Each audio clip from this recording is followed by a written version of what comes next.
Coronavirus cases in New York State surging to nearly 17,000 now.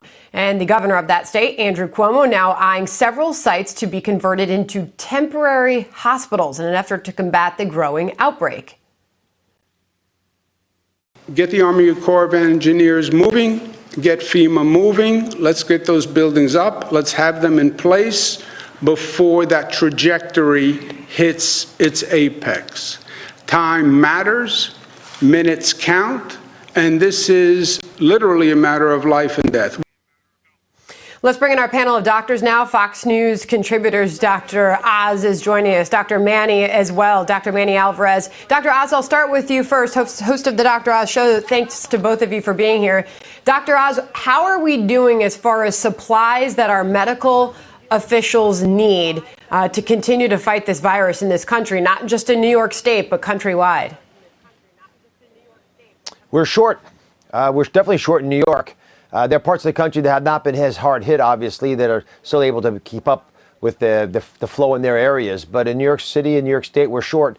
And I've asked the folks that I've been able to influence to do the patriotic duty you have to your country and do not use masks if you're walking around the streets. We desperately need those masks for healthcare professionals because our doctors and nurses are inadequately protected as it is, at least are on the edge of being adequately protected.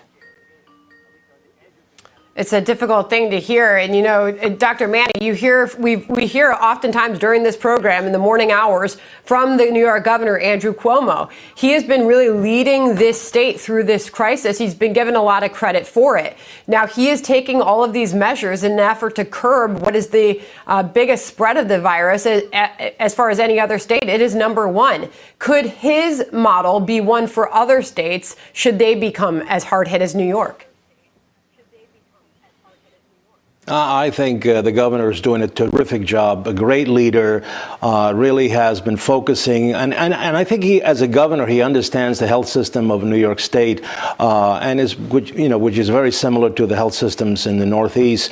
What he's doing by increasing capacity, he's doing basically two things. He's able to triage, keep the sick patients in tertiary care hospitals, maybe move less critical patients into a secondary or first tier level, and this way you improve throughput, you minimize the exposure to healthcare workers, which is one of the biggest concerns right now. The more sicker the people are, the more probabilities that you're going to have in getting nurses and doctors and everybody else sick. So that, of course, has a huge impact in the performance of a health system. So I think he's doing a terrific job. He understands the problem, and I think a lot of governors maybe are a little behind as to the things that New York State is doing. And Dr. Oz, we could be hearing from the governor of New York a short time from now. Another news conference is expected this morning.